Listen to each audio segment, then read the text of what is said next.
Alright, YouTube, what's up? It's your boy JMMA here, back here with another one today. I just want to go over what happened in prize tourney. Just want to talk to y'all for a bit about it, but without further ado, let's get right into it. Hey y'all, so I did fight in Priox's tourney Saturday. I actually commentated it as well. I had a blast. It was fun. The chemistry was there. I had fun commentating. Can't wait to do the next one. But I competed, and I just wanted to just talk about it, talk about the mindset I had behind it and things like that. So leading up to it, a lot of people called me cocky and arrogant. A lot of people actually wanted me to lose, which is funny. We're gonna get into that later though. A lot of people actually wanted me to lose, which is hilarious because that's exactly what I want. That's the whole point of the comp MMA persona, is to get people mad, but I was talking about how essentially nobody's gonna beat me leading up to the finals. I knew in the finals I was gonna have to go against somebody good. I already had that in my mind even before. I knew when I looked at the signups, I was like, all right, I'm going to run through everybody. Don't get me wrong, I'm going to run through everybody, but I'm probably gonna have to face Blake, Jamie, or Maddie. That was my top three. That's the three people I was looking at. I was like Blake, Jamie, Maddie, and Dab. Dab was another one.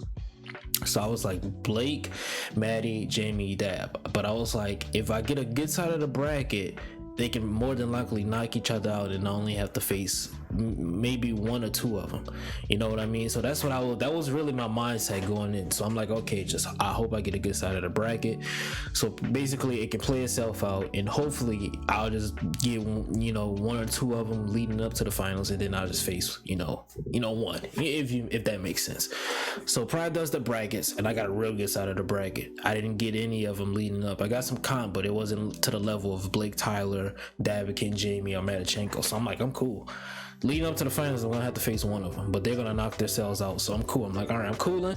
I was talking hella trash. I was like, bro, nobody's gonna beat me. I was looking at that bracket. I knew nobody was gonna beat me. I knew it going into it. Nobody was gonna beat me. I knew that. So the tourney comes. My first round opponent doesn't show up, so now I'm pissed off because I wanted to demolish dude. I wanted to actually maul him, and he doesn't show up. So I'm like, all right, that's cool. The first round bye, that's fine with me. And then Zane, shout out to Zane Rodriguez. He was talking about how he's gonna face me. He was confident he was gonna win his first round fight. He was like, I'm gonna face you next round. I'm like, all right, I'm looking forward to that because I'm gonna win mine.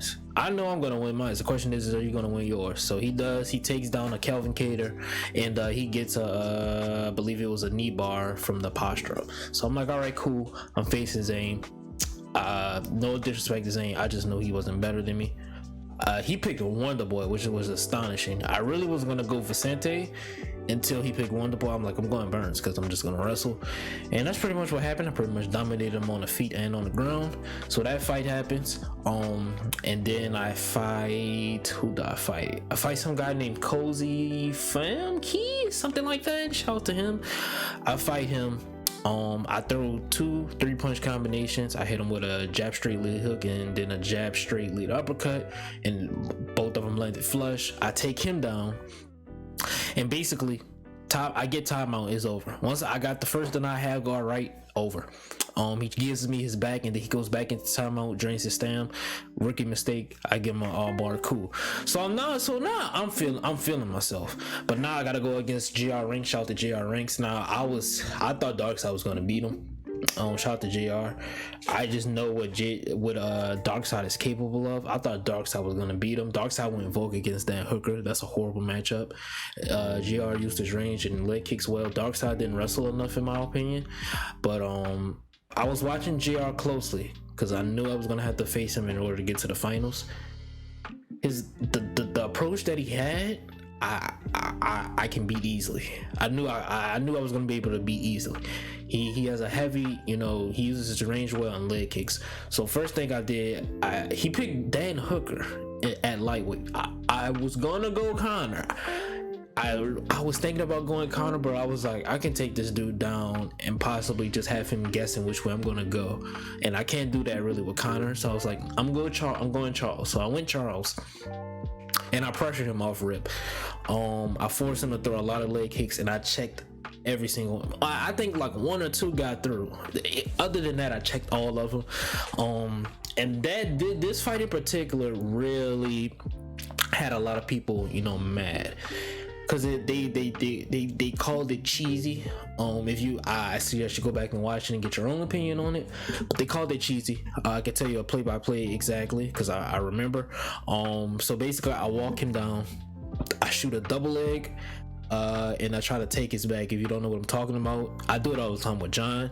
I double leg him, back him up all the way against the cage. I try to take their, I flick up to take their back, and then I try to slam him. JR didn't give that position to me, so we get out. I immediately clinch him again. I'm like, all right, you're not gonna give that to me. Let's see if you can deny the backpack.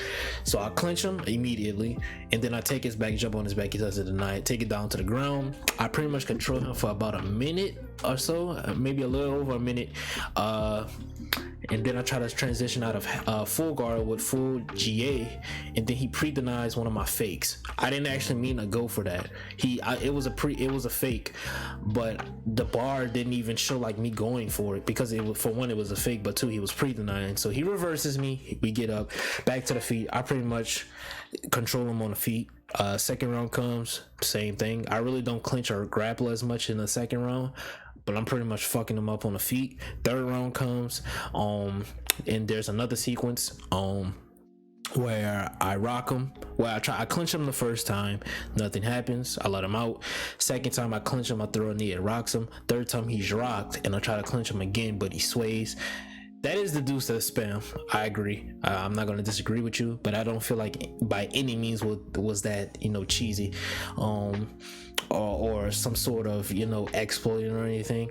The clinch is easy to deny, as you saw in the third attempt. If you go back and watch it, he swayed the third clinch attempt. I have Charles against Dan Hooker. I'm going to grapple a lot.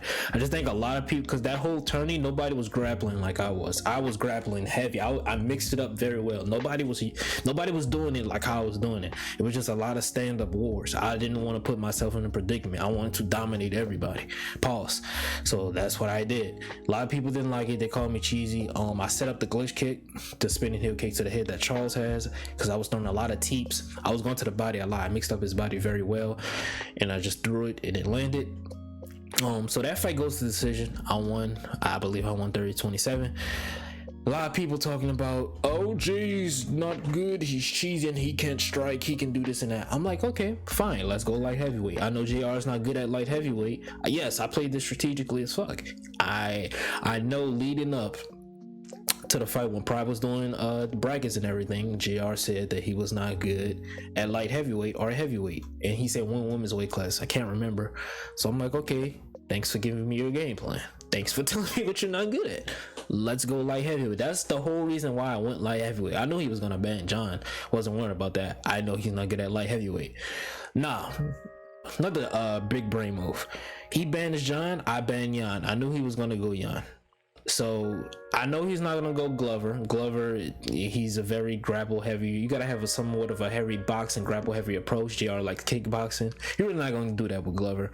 So I knew he wasn't gonna pick Glover. The next best pick is what? Jan. So I banned Jan. I know he's not gonna go DC. That's a dumb move. The next best pick after Jan is banned is Jerry. Jerry is ultra slow at light heavyweight. I go Izzy. Izzy's not the best, but he's faster than Jerry. I have a real good Izzy. I'm confident in my skills. And I really don't have to say what happened after. I pretty much picked him apart again. Shout to JR or Junior. Let me know if I'm pronouncing that right, but I pretty much got him out of there. And for his first tourney, he did very well, so shout out to him. And then the finals, I go up against Blake Tyler, and I pretty much got outclassed. I really don't want to talk about that because I'm in a process of still watching to see what I did wrong. But I honestly, I didn't like the way that fight went. I know Blake is happy for how I win, obviously, but for my sake, I wasn't happy. I got outclassed. I didn't look as good as I looked leading up, and that just shows that I'm not ready yet. Because I should have been able to at least keep up. I wasn't able to keep up. I could have done a lot worse, honestly, but at the same time, that wasn't You know, that wasn't my greatest performance. Even against Zayn, I feel like I could have did better. Against Cozy, was it Cozy? No, it was Zayn. I could have did better. Against JR, I could have did better. So there's a lot of things that I could have did better in that whole tournament. But against Blake in particular, when I had Corey Sandhagen, and I literally thought this in my head the second round, I look at his health bar. He has full health. I have the stamina advantage. He has a low leg health because I was kicking his leg and checking his leg kicks very well. But he has like full body and head health, and I look at mine and my shit is damn near halfway done. So I'm like, fuck, I have to trade now with Corey Sandhagen. That probably wasn't the smartest move. I was playing patient. I was just letting him trade. I was letting him get his offense up so I can read what he's doing. I was trying to read what he was doing, but I got so caught up in what my health stats were looking like. I just said, fuck it. I got KO'd. Second fight, I was completely done. I just wanted to get the tourney over with. I knew I wasn't going to win at that point. I was very let me say this, I was very confident I was going to win going in, but I was like, fuck, there's a good chance I'm not going to win at this point. But I was like, fuck it, I'm gonna still try. So I go Song Yadong. I feel like I'm good with Song Yadong. Song has very good leg kicks, he has very good power, decent wrestling, good health stats. So I'm like, I'm going Song. He goes Sean O'Malley. I'm like, cool, I'm gonna just kick your legs. That's what I did. Unfortunately, he used his ranger well. I lost. He jumped on me. I blocked his pause. I blocked the shots pretty well, and then in side control I couldn't get up, and he just finished me from knee on belly, and that was pretty much it. Like I said, I'm gonna watch it again, but I don't know, man. I just feel like I could have did better. I still gotta spar. I'm gonna continue to spar and do things that I need to do, work on what I need to do. But I could have did better. But yeah, I still gotta go. I can't really give like a fair assessment. I really need to go back and watch the Blake fight in particular. I've watched every fight at least like 3 or 4 times except the Blake fights, so I really need to go back and watch those, because that's where the real comp is, and that's why I want to be. So I need to go back and watch those. I know a lot of people were saying, Blake is good, Jay. Why are you so mad? Blake is good. You did good. I didn't do good. I know it's Blake Tyler. I know he's the best, but the mindset that I have now is just like me trying, me putting out that performance, me putting out, when I go, and let me say this, going up against a comp player like Blake, I don't have the mindset of going into it that I'm going to lose. That's the main thing, and that's why I'm so mad. I thought I was going to win, and then I got outclassed, so that just made it even worse. But I don't know, I have to go back and see. This video is already long. This is just me venting. It's already too long, so might as well end it. But yeah, we can talk about it down below in the comments. Peace, love, and prosperity. Love all y'all, man. Do something productive with your day. Be hearing me. It's not productive. And I'll see y'all next time, man. Y'all stay up, stay blessed. It's been your boy JM, man. I'm out. Peace.